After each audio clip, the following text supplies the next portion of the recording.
ഇന്ന് മാർച്ച് 17 തിങ്കളാഴ്ച. എല്ലാവർക്കും ഹൃദ്യമായ സ്വാഗതം.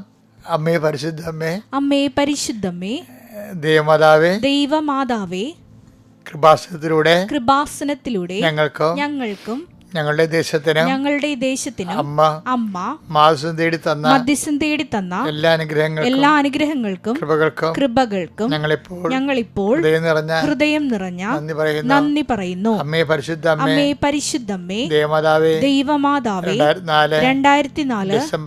ഡിസംബർ 7 ഉച്ചകഴിഞ്ഞ് 2:30 കൃപാസനത്തിൽ സംഭവിച്ച അമ്മയുടെ പ്രത്യക്ഷപ്പെടലിനെ കുറിച്ച് തിരുസഭയ്ക്ക് സമർപ്പിച്ചിരിക്കുന്ന പഠനരേഖകളുടെ സഭാത്മകമായ പഠനം ആരംഭിക്കുവാൻ ഞങ്ങൾ അങ്ങയോട് താഴ്മയോടെ പ്രാർത്ഥിക്കുന്നു. അമ്മേ പരിശുദ്ധമേ, ഭൂസ്വർലോകങ്ങളുടെ രാജ്ഞിയായ അങ്ങയ്ക്ക് ഭൗമസംരക്ഷണത്തിനായി പ്രപഞ്ച പ്രകൃതിയെ തന്നെ തിരുസഭ പ്രതിഷ്ഠിക്കുവാൻ ഈ പ്രത്യക്ഷീകരണം വഴി ഇടയാക്കണമേ. പരിശുദ്ധമേ, ജപമാല മാതാവേ, സകല കൃപാസനം പ്രാർത്ഥനകളോട് ചേർത്ത് ഞങ്ങളിപ്പോൾ പ്രാർത്ഥിക്കുന്ന ഈ കുടുംബത്തിന്റെ പ്രത്യേക നിയോഗം പരമക്കളെ.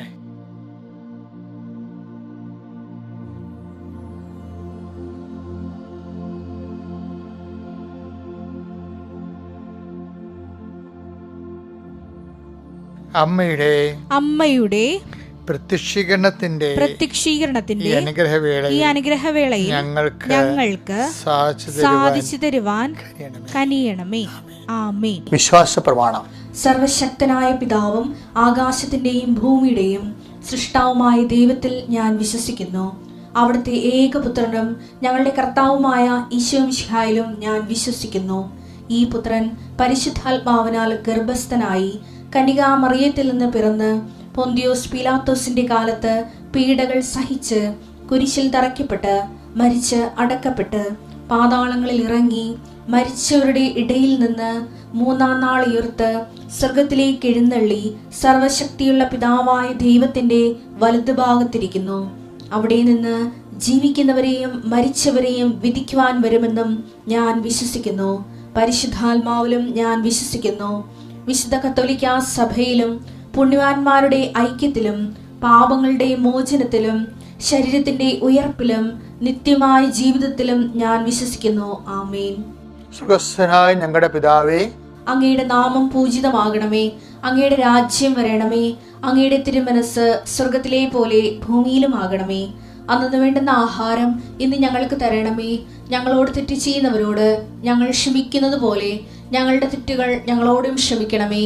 ഞങ്ങളെ പ്രലോഭനത്തിൽ ഉൾപ്പെടുത്തരുതേ, തിന്മയിൽ ഞങ്ങൾ രക്ഷിക്കണമേ. ആമേൻ. നന്മ നിറഞ്ഞ മറിയമേ, സ്വസ്തി. കർത്താവ് അങ്ങയുടെ കൂടെ സ്ത്രീകളിൽ അങ്ങ് അനുഗ്രഹിക്കപ്പെട്ടവളാകുന്നു. അങ്ങയുടെ ഉദരത്തിൻ ഫലമായി ഈശോ അനുഗ്രഹിക്കപ്പെട്ടവനാകുന്നു. പരിശുദ്ധ മറിയമേ, തമ്പുരാന്റെ അമ്മേ, പാപികളായ ഞങ്ങൾക്ക് വേണ്ടി ഇപ്പോഴും ഞങ്ങളുടെ മരണസമയത്തും തമ്പുരാനോട് അപേക്ഷിക്കണമേ. ആമേൻ. അനുദിന അനുഗ്രഹ പ്രാർത്ഥനയ്ക്ക് വരാം. കർത്താവേ, നിന്റെ ഉന്നതമായ നാമത്തിന് സ്വസ്ത്രം ചെയ്യുന്നു. കർത്താവ്, ഈ പ്രഭാതത്തിൽ അങ്ങയുടെ നാമത്തെ മഹത്വപ്പെടുത്തണമെന്ന് പ്രാർത്ഥിക്കുന്നു. കർത്താവ്, സഭയിലുള്ള സാന്നിധ്യം വീണ്ടും പ്രകടമാക്കണമെന്ന് പ്രാർത്ഥിക്കുന്നു. അമ്മേ പരിശുദ്ധമേ, ദേവമാതാവേ, എല്ലാ മക്കൾക്ക് വേണ്ടി മാധ്യസ്ഥം വഹിക്കണമേ. എൻ്റെ കർത്താവിൻ്റെ ഉന്നതമായ നാമത്തിൽ സഭയുടെ അധികാരത്തിൽ കുരിശിൻ്റെ അടയാളത്തിൽ ദൈവശക്തിയാൽ നിങ്ങളുടെ കുടുംബം ഇന്നത്തെ ദിവസം ഈ 17-ാം തീയതി തിങ്കളാഴ്ച ഈശോയുടെ നാമത്തിൽ അനുഗ്രഹിക്കപ്പെടട്ടെ. ഇന്ന് പുതുതായിട്ട് തുടങ്ങി വെക്കുന്ന കാര്യങ്ങളുണ്ട് ചില കുടുംബങ്ങളെ. ചിലർ വീട് പണി തുടങ്ങുന്നു, ചിലർ ചില കാര്യങ്ങൾക്ക് വേണ്ടി ഇട്ടുകൂട്ടുകൾ തുടങ്ങുന്നു,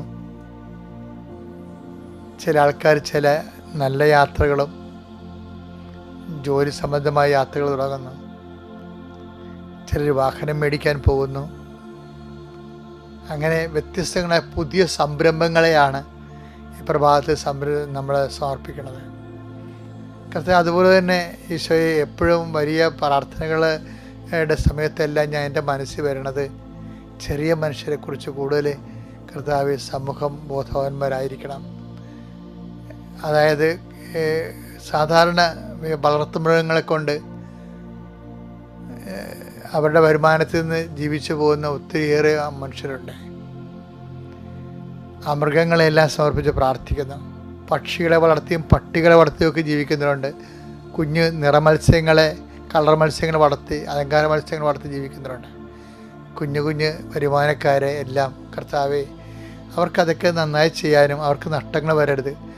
അവർ വളർത്തുന്നത് മരിച്ചു പോവുകയോ ചത്തുപോവുകയോ രോഗം പിടിക്കുകയോ ചെയ്യരുത്.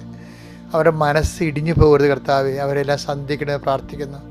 പഠിക്കുന്ന മക്കൾ, വലിയ പ്രതീക്ഷയോടെ പഠിക്കുന്ന മക്കൾ, അവർക്ക് നിരാശയില്ലാതെ കർത്താവെ അവർ ന്യായമായിട്ടുള്ള കാര്യങ്ങൾ ആശിക്കാനും ദൈവഹിതപ്രകാരം അതിനെ ഉൾക്കൊള്ളുവാനും, പരാജയങ്ങൾ വന്നിട്ട് മരണം നടന്ന വീടുകൾ, ആത്മഹത്യ നടന്ന വീടുകൾ, വർഷങ്ങളായിട്ട് വ്യക്തിയുടെ രോഗികളായി കിടന്നിട്ട് മരുന്നിന് നല്ലൊരു വിധം പണം ചിലവാക്കുന്ന വീടുകൾ, അതിൻ്റെ പേരിൽ പരസ്പര സ്നേഹം നഷ്ടപ്പെട്ടവർ, സ്നേഹം തണുത്തുപോയവർ, വല്ലപാടും ലോകത്തുനിന്ന് പോയാൽ മതിയെന്ന് ചിന്തിച്ച് മനസ്സ് ഭാരപ്പെട്ടിരിക്കുന്നവർ, കർത്താവേ എല്ലാവരെയും സംബന്ധിച്ച് പ്രാർത്ഥിക്കുന്നു. കർത്താവെ, നിൻ്റെ ഉന്നതമായ നാമത്തിന് സ്തോത്രം ചെയ്യുന്നു. കർത്താവെ, വീട് പണി ആരംഭിക്കണം, പുനരുദ്ധരിക്കണം, റിപ്പയർ ചെയ്യണം, അല്ലെങ്കിൽ വർഷത്ത് ഇത് താങ്ങത്തില്ല എന്ന് വിചാരിച്ചിട്ട് വിഷമിക്കുന്നവരുണ്ട്. ഈശോയെ, പല തരത്തിലുള്ള വേദനകൾ അനുഭവിക്കുന്നവരുണ്ട്, ആശങ്കകൾ അനുഭവിക്കുന്നവരുണ്ട്. പല ആൾക്കാരും കോമഡികൾ കണ്ടും ചിരിച്ചും ടി വി കണ്ടും മൊബൈൽ കണ്ടും ജീവിതത്തിൽ വരാമെന്ന് വിപത്ത് മറന്നിരിക്കുന്നവരുണ്ട്. അത് വാദിക്ക് വരുമ്പോഴായിരിക്കും അവർക്ക് ബോധം വരുന്നത്. കർത്താവെ, നിനക്ക് എല്ലാ കാലത്തും ബോധമുള്ളവനെ, നിൻ്റെ ചൈതന്യം അവരിലേക്ക് ആവശ്യിക്കണമെന്ന് പ്രാർത്ഥിക്കുന്നു. അവർക്ക് ബോധമുണ്ട്. അവർക്ക് ഉത്തരവാദിത്തോട് ജീവിക്കാൻ ആവശ്യമായ കൃപയാൽ കർത്താവെ അങ്ങനെ മക്കളെ നിറക്കണമേ. പരീക്ഷ എഴുതാൻ പോകുന്നവർ, പരീക്ഷ കഴിഞ്ഞവരെ എല്ലാവരും ഓർത്ത് പ്രാർത്ഥിക്കുന്നു. ഓരോരോ സർട്ടിഫിക്കറ്റുകൾ വേണ്ടി പ്രാർത്ഥിക്കുന്നവരെ, കർത്താവെ, ഓരോരോ മേൽഗതിക്ക് വേണ്ടി ഉദ്യമങ്ങളിൽ പോകുന്നവരെ, ആധ്യാത്മിക തകർന്നു പോയവർ, ആധ്യാത്മിക പ്രാർത്ഥനാ ജീവിതം കുറഞ്ഞു പോയവർ എല്ലാവരും സുഖ പ്രാർത്ഥിക്കുന്നു. കർത്താവെ, ഓരോരോ തീരുമാനം എടുക്കാനും എടുത്ത തീരുമാനം നിലനിൽക്കുവാനും അത് കുടുംബത്തിന് ശ്രേയസ്കരമാകുവാനും എൻ്റെ കർത്താവിൻ്റെ ഉന്നതമായ നാമത്തിൽ സഭയുടെ അധികാരത്തിൽ ഇന്നത്തെ നിൻ്റെ മുഴുവൻ സംരംഭങ്ങളെ, മുഴുവൻ ചിന്തകളെ, മുഴുവൻ തീരുമാനങ്ങളെ, മുഴുവൻ ഇടപാടുകളെ കർത്താവ് അനുഗ്രഹിക്കട്ടെ. Praise the Lord.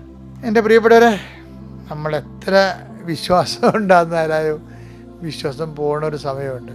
ഇപ്പോൾ കഴിഞ്ഞ ദിവസങ്ങളൊരു കൊച്ച് തൃശ്ശൂർക്കാരത്തി സാക്ഷ്യം പറഞ്ഞു, ഞങ്ങളുടെ വീട് ദൈവത്തോട് ഭയങ്കര അടുത്ത വീടായിരുന്നു. എൻ്റെ അപ്പൻ പ്രാർത്ഥനയായിരുന്നു. ഞങ്ങളാണെങ്കിൽ തന്നെ പള്ളി പ്രാർത്ഥനയും അതുപോലെ തന്നെ കുടുംബത്തിൽ കർത്താവിൻ്റെ കുടുംബ പ്രാർത്ഥനയൊക്കെ ഉള്ള വീടായിരുന്നു. പക്ഷേ എൻ്റെ ചേട്ടൻ ആങ്ങള വണ്ടി ഇടിച്ച് മരിച്ചപ്പോൾ എൻ്റെ അമ്മക്ക് വട്ടായിപ്പോയി. അമ്മ 50 പ്രാവശ്യം ആത്മഹത്യ ചെയ്യാൻ ശ്രമിച്ചെന്ന്. എന്നിട്ട് ഇവള് 50 പ്രാവശ്യം ഉപവസിച്ച്. ചില മക്കളൊക്കെ ഉണ്ടെങ്കിലേ കുടുംബം രക്ഷപ്പെടും. ഈ ലോകത്തെ സഹനത്തെ ആർക്കും കൈകാര്യം ചെയ്യാൻ പറ്റിയിട്ടില്ല. എല്ലാവർക്കും സുഖവും സന്തോഷമൊക്കെയാണ് കൈകാര്യം ചെയ്യാൻ പറ്റിയിരിക്കുന്നത്. സഹനത്തെ കൈകാര്യം ചെയ്യാൻ പറ്റത്തില്ല. ഇപ്പോൾ ബുദ്ധൻ വന്നപ്പോഴും ബുദ്ധൻ പറഞ്ഞ എന്താണ്?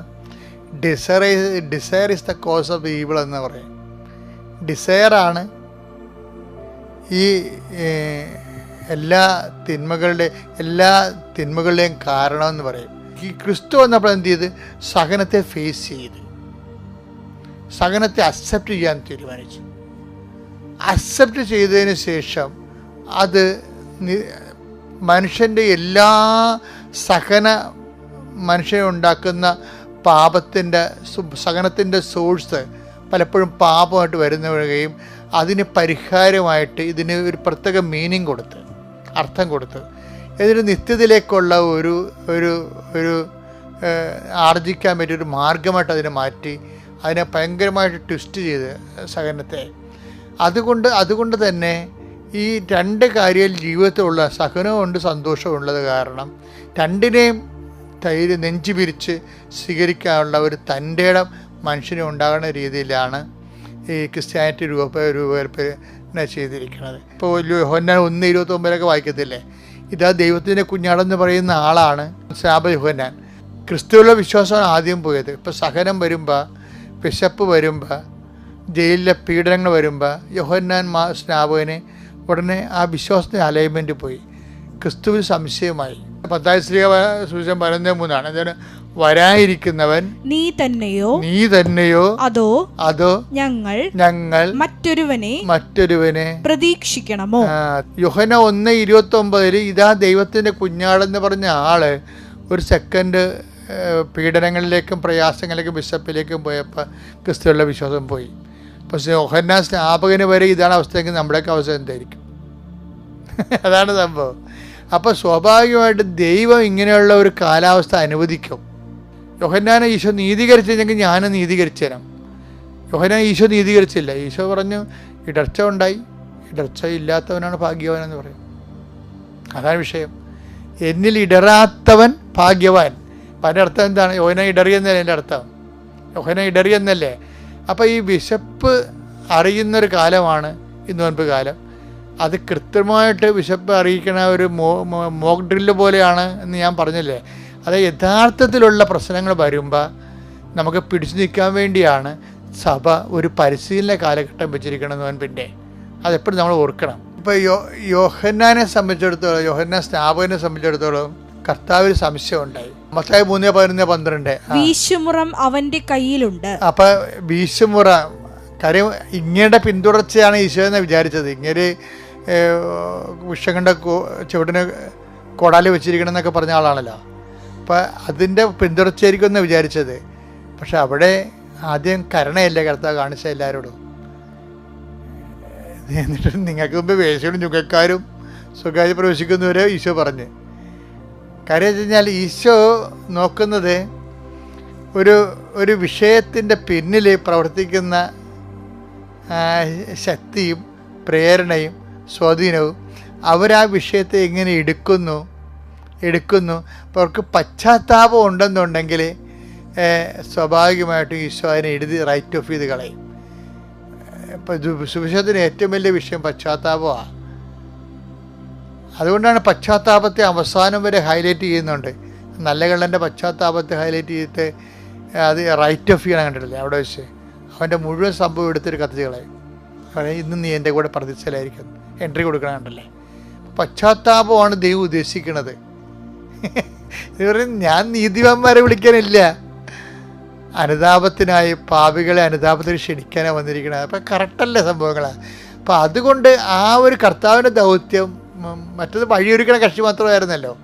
അപ്പം അതുകൊണ്ട് കർത്താവിൻ്റെ കൃപയിൽ കർത്താവിൻ്റെ നിലപാടിൽ കർത്താവ് ഉറച്ചു നിൽക്കുമ്പോൾ പക്ഷേ യോഹന്നാന് സംശയം ഉണ്ടാവും. എന്താണ് യോഹന്നാൻ വീശുമുറൊക്കെ കൊണ്ടുവന്നിട്ട് വീശുമുറൊന്നും ഇല്ലല്ലോ ഇങ്ങൻ്റെ കയ്യിൽ.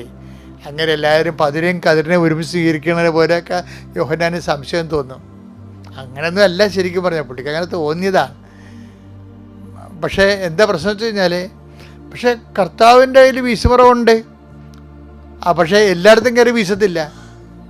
കർത്താവ് പറഞ്ഞത് വീശുമുറം നിങ്ങളുടെ കയ്യിൽ തന്നെ ഇരിക്കണമെന്ന് ഈശോ പറഞ്ഞു. എന്താണ്?